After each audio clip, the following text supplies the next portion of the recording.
Bismillahirrahmanirrahim. Assalamualaikum warahmatullahi wabarakatuh.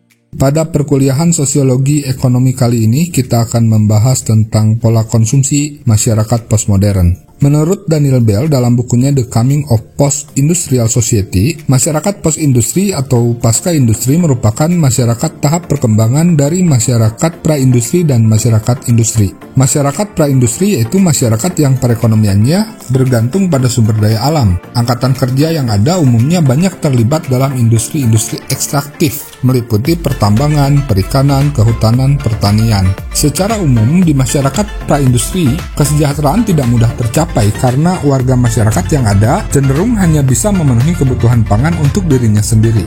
Di era masyarakat industrial, penemuan energi dan mesin-mesin telah menggantikan kekuatan otot. Kehadiran listrik yang merupakan dasar bagi produktivitas merupakan tanda dari masyarakat industri. Di masyarakat industri, keahlian diuraikan dalam komponen-komponen yang lebih sederhana, yaitu ahli teknik, yang bertanggung jawab atas tata letak dan aliran kerja, serta pekerja setengah ahli. Kehadiran mesin yang diciptakan manusia nantinya justru akan menggantikan diri manusia itu sendiri. Karena dirasakan lebih produktif dan tak berperasaan, di masyarakat industrial sering terjadi manusia diperlakukan sebagai benda, sehingga tidak jarang terjadi apa yang disebut proses eksploitasi. Masyarakat pasca industri atau post-industrial adalah masyarakat yang disebut oleh Bell sebagai masyarakat informasi. Ini umumnya didasarkan pada jasa pelayanan dan keahlian profesional. Berbeda dengan kaum petani dan buruh yang hanya mengandalkan pada kekuatan otot secara manual, di era masyarakat post-industrial, aktivitas perekonomian dan bahkan kehidupan sosial politik umumnya banyak dipengaruhi informasi. Pergeseran masyarakat dari tahap industrial ke post-industrial sudah tentu tidak terjadi secara tiba-tiba. Salah satu indikasi terpenting adalah bergesernya sebagian besar angkatan kerja dari sektor pertanian atau sektor primer dan manufaktur, sektor sekunder, ke sektor-sektor jasa atau sektor-sektor tersier. Daniel Bell mengatakan bahwa era post-industrial society ditandai dengan 1. Ekonomi menuju transisi dari memproduksi barang menjadi penyedia jasa. 2. Pengetahuan menjadi bentuk modal yang berharga. 3. Memproduksi ide adalah jalan utama untuk menumbuhkan ekonomi. 4. Melalui proses globalisasi dan automasi, nilai dan kepentingan terhadap ekonomi ala kerah biru atau buruh, pekerjaan yang tidak bersatu termasuk buruh manual, contoh pada pekerjaan perakitan, menurun. Lalu pekerjaan profesional seperti ilmuwan, profesional di bidang industri kreatif, dan profesional IT itu semakin berkembang. 5. Teknologi, sains, dan keterampilan informasi meningkat dan jadi kebiasaan sehari-hari. Konsumsi. Menurut Lee, konsumsi pada dasarnya adalah mata rantai terakhir dalam aktivitas ekonomi. Tempat diubahnya modal dalam bentuk uang menjadi komoditas-komoditas melalui proses produksi material. Dalam pemikiran Adam Smith, masyarakat yang kapitalistik dan rasional pada umumnya baru membeli dan mengkonsumsi sesuatu ketika mereka membutuhkan, dan itu pun dengan dasar pertimbangan yang rasional, mengkalkulasi untung rugi, dan di bayangan masyarakat senantiasa mencari komoditas dengan harga yang terendah. Menurut Baudrillard, logika konsumsi tidak hanya harus terfokus pada pemanfaatan nilai guna barang dan jasa oleh individu, namun terfokus pada produksi dan memanipulasi sebuah penanda sosial. Konsumsi dalam pandangan Baudrillard dilihat bukan sebagai kenikmatan atau kesenangan yang dilakukan masyarakat secara bebas dan rasional, melainkan sebagai sesuatu yang terlembagakan, yang dipaksakan kepada masyarakat dan seolah merupakan suatu tugas yang tidak bisa dihindarkan. Postmodern. Secara harfiah, postmodern tersusun atas kata post dan modern. Post dapat dimaknai sebagai masa setelah, sehingga postmodern mengandung arti era setelah modern sebagai sebuah gerakan intelektual dan budaya. Postmodern berkembang luas khususnya setelah terjadinya Perang Dunia Kedua. Menurut Jean-François Lyotard, postmodern merupakan bentuk diskontinuitas atau pemutusan hubungan secara total dari segala aspek kemodernan. Bagi Baudrillard, Michel Foucault, dan Jean-Jacques Derrida, postmodern adalah bentuk modern yang lebih radikal. Dalam pandangan Anthony Giddens, postmodern pada dasarnya adalah wajah kemodernan yang telah sadar diri. Berdasarkan berbagai realitas yang ada, masyarakat dalam era postmodern seringkali disebut juga dengan masyarakat konsumer, masyarakat tontonan, masyarakat komputer, masyarakat pasca industri, maupun masyarakat tanda. Istilah postmodernisme lebih menunjuk pada produk budaya, misalnya dalam seni, arsitektur, film, dan semacamnya, yang berbeda dari produk budaya modern. Postmodernisme juga menunjuk kepada konsep-konsep berpikir kritis dan filosofis terhadap pandangan dunia, epistemologi, dan ideologi-ideologi modern yang rasional dan struktural. Dengan demikian dapat disimpulkan bahwa postmodernisme dimaknai sebagai suatu konsep berpikir dan ideologi, sedangkan postmodernitas lebih dimaknai sebagai suatu kondisi, fenomena budaya maupun realita masyarakat, sehingga seseorang bisa saja menolak postmodernisme, akan tetapi ia tidak bisa mengelak bahwa ia hidup di era postmodernitas. Karena postmodern merupakan respon atas modern, maka pembahasan mengenai hal tersebut tidak dapat dipisahkan satu sama lain. Berkaitan hal ini, setidaknya ada beberapa hal yang membedakan antara watak modern dengan postmodern. Pertama, modern mengutamakan nilai atau use value, sedangkan postmodern lebih mengutamakan nilai tanda atau sign value. Di kalangan masyarakat modern, motif dibalik pemilihan konsumsi adalah kegunaannya, sedangkan di kalangan masyarakat modern,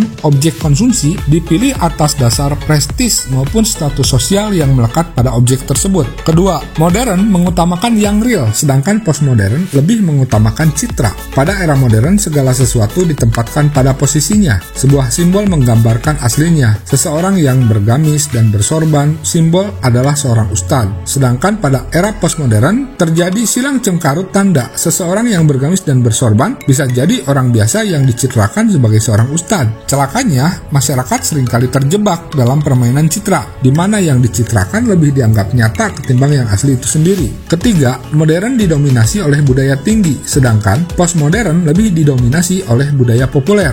Apabila diteliti, dalam postmodern, gaya, tren, citra, aspek luaran, dan semacamnya terlihat menonjol daripada substansi dan makna, sehingga dengan demikian, postmodern menunjukkan wataknya yang lebih menekankan hakikat superficial, dangkal, dan keberlakuan masa pendek. Apabila modern merupakan upaya sekularisasi, maka postmodern sebagai kelanjutan misi dan isi modern akan dimaknai sebagai fase yang semakin maju, semakin sekuler, serta semakin jauh dari nilai-nilai moral dan spiritual. Konsumerisme masyarakat postmodern. Pada era postmodern, konsumerisme dicirikan dengan beberapa hal. Pertama, keberadaan masyarakat yang memformulasikan tujuan hidup dalam rangka mendapatkan barang-barang konsumsi yang tidak dibutuhkan. Kedua, masyarakat yang menjadikan barang-barang konsumsi sebagai penanda identitas mereka. Ketiga, keberadaan pemilik modal yang selalu menarik masyarakat untuk terus membeli barang-barang konsumsi lebih dari yang mereka butuhkan melalui manipulasi periklanan dan kemasan.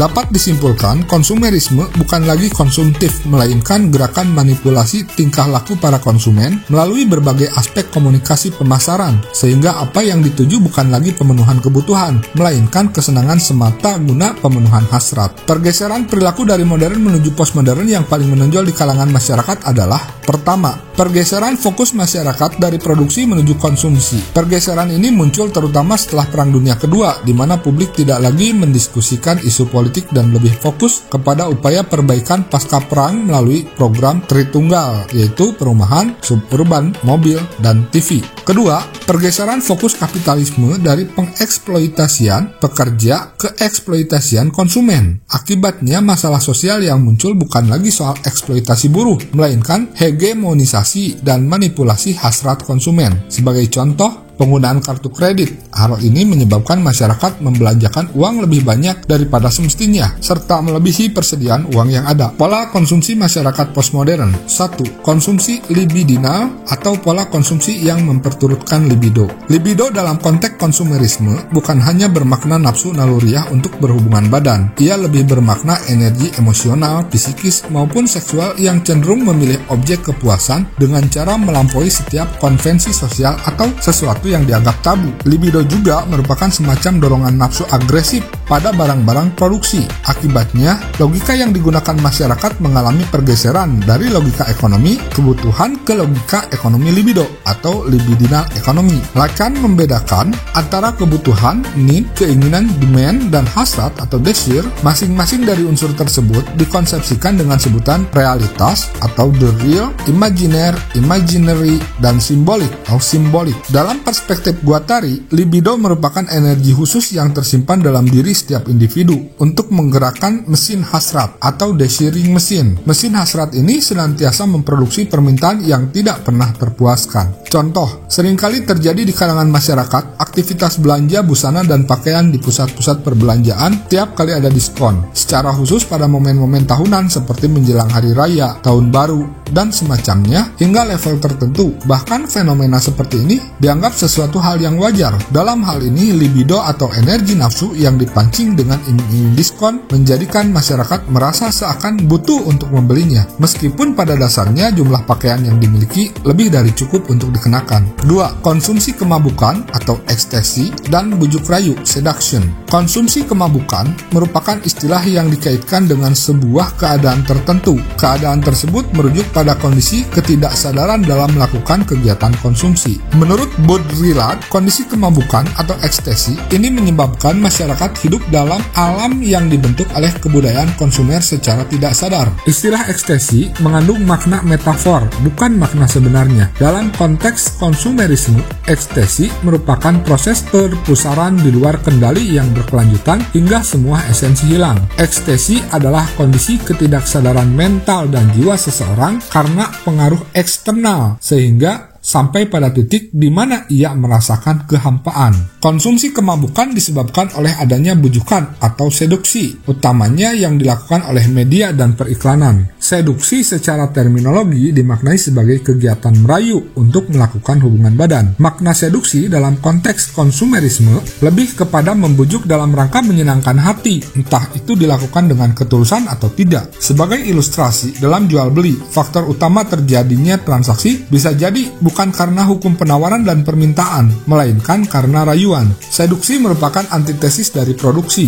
Apabila produksi adalah proses menghasilkan atau mengkonstruksikan yang baru, maka seduksi adalah proses menghasilkan sesuatu yang baru dengan kemasan yang lama. Seduksi dengan demikian dapat dipahami sebagai misproduksi. Kata mis dalam istilah tersebut bermakna kreasi ulang yang baru, yang di luar motif dan intensitas awal pengkreasian sesuatu tersebut. Contoh konkret dari fenomena seduksi dalam kehidupan sosial adalah kesibukan berbelanja sebagian umat menjelang datangnya Hari Raya Idul Fitri. Budaya konsumer melalui periklanan dan tawaran promo menyebabkan masyarakat menghabiskan waktu dan tenaga untuk mempersiapkan segala sesuatunya yang bersifat fisik dan benda. 3. Konsumsi gaya hidup atau lifestyle dan kebudayaan kota, urban culture. Gaya hidup ini berkaitan dengan citra diri dan pembentukan identitas seorang individu di tengah-tengah kehidupan bermasyarakatnya. Dalam perspektif Baudrillard, gaya hidup adalah produk sistematis dari habitus atau kebiasaan yang diterima oleh masyarakat dalam hubungan timbal balik mereka melalui seperangkat skema. Menurut Bill Young, gaya hidup adalah karakteristik seseorang yang dapat diamati yang menandai sistem nilai serta sikap terhadap diri sendiri dan lingkungannya. Karakteristik tersebut berkaitan dengan pola penggunaan waktu, uang, ruang, dan sebagainya. Misalnya, cara berpakaian, cara makan, cara berbicara, pilihan teman, pilihan hiburan, tata ruang, tata busana, dan sebagainya. Pada era postmodern, kota-kota metropolitan telah berubah menjadi pusat konsumsi, permainan,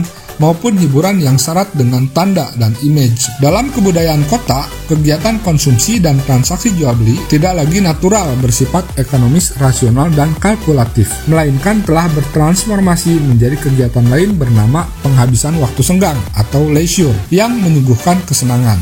Kondisi postmodern yang tidak terpisahkan dari kebudayaan kota telah mentransformasikan kegiatan belanja menjadi kegiatan waktu senggang yang mengandung nuansa pengalaman, kesenangan, dan fantasi. Dengan adanya supermall, masyarakat senantiasa disuguhkan oleh kombinasi rangkaian produk pelayanan dan suasana yang diremajakan. Kondisi semacam ini secara tampak mengindikasikan kemajuan, akan tetapi tidak dapat dipungkiri bahwa keberadaan mall ataupun mart sekalipun memberikan dampak negatif bagi dunia sosial. Dalam perspektif Baudrillard, mall ataupun mart disebut dengan drugstore. Drugstore dianggap sebagai simbol hegemoni yang mengembangbiakan individualisme pemilik modal. Dengan kekuatan kapitalnya, keberadaan drugstore mengakibatkan basis manufaktur masyarakat menjadi terpuruk. Akibatnya, pedagang maupun pengusaha lokal harus bersaing dalam keadaan tidak sehat untuk dapat bertahan. Kondisi semacam ini merupakan fragmen ketidaksetaraan yang seringkali merugikan masyarakat kelas menengah ke bawah bawah yang mayoritas. Kebudayaan konsumer dengan supermall dan kebudayaan kotanya meskipun menawarkan kemajuan namun menyodorkan patologi sosial. 4. Komoditas, komodifikasi, dan konsumsi sinergistik. Komoditas menjadi salah satu syarat keabsahan transaksi. Dengan kata lain, tanpa komoditas, transaksi jual beli tidak akan pernah terjadi. Secara sederhana, komoditas dapat dimaknai sebagai produk karya seseorang, baik dalam bentuk barang maupun jasa yang sengaja diproduksi untuk dipertukarkan melalui mekanisme pasar. Sebagai objek transaksi jual beli, komoditas memiliki dua aspek penting. Pertama, nilai guna. Nilai guna adalah ukuran kemanfaatan suatu komoditas dalam rangka pemenuhan kebutuhan masyarakat. Artinya, semakin besar manfaat suatu komoditas, maka semakin besar nilai guna komoditas tersebut. Kedua, nilai tukar. Secara umum, nilai tukar suatu komoditas dipantulkan dan ditentukan dalam bentuk harga. Komodifikasi merupakan proses menjadikan sesuatu yang bukan komoditas seolah-olah komoditas dan sekaligus menaturalisasikannya. Pada akhirnya, sesuatu tersebut dianggap dan diperlakukan sebagai komoditas dalam pengaruh konsumerisme. Proses komodifikasi menjadi sangat masif, apapun bisa menjadi komoditas, mulai dari penampilan fisik, nafsu, simbol, ruang publik, dan sebagainya. Demi perputaran modal, apapun dikomodifikasi. Dengan kondisi seperti ini, proses komodifikasi telah menjadikan segala sesuatu menjadi sebuah komoditi yang bahkan melampaui komoditi itu sendiri. Akibatnya, manusia tidak lagi bertindak sebagai subjek yang mengontrol objek, akan tetapi dikendalikan oleh objek. Kondisi ini oleh Baudrillard disebut dengan hiperkomoditas. Konsumsi sinergistik adalah gabungan dari sekian banyak aktivitas waktu senggang atau leisure, hobi dan ketertarikan masyarakat seperti menonton suatu film yang dibarengi dengan membeli mainannya, atributnya, aksesorisnya, memainkan gamenya, atau mengoleksi pernak-perniknya. Yang kelima, hedonisme. Pola konsumsi dalam kebudayaan konsumer sedikit banyak dipengaruhi oleh hedonisme. Istilah ini diambil dari bahasa Yunani, hedi yang artinya manis dan hedon yang berarti kesenangan. Hedonisme merupakan teori dalam etika yang menyatakan bahwa kesenangan atau akibat-akibat yang menyenangkan secara intrinsik adalah suatu hal yang baik. Artinya, hedonisme kebaikan dimaknai dengan kesenangan hidup, sehingga kesenangan indrawi harus menjadi tujuan tertinggi dalam kehidupan manusia. Pada dasarnya, kesenangan tidak hanya terbatas pada kesenangan fisik. Kesenangan bisa berupa kepuasan fisik, estetis, intelektual, moral, hingga religius. Artinya,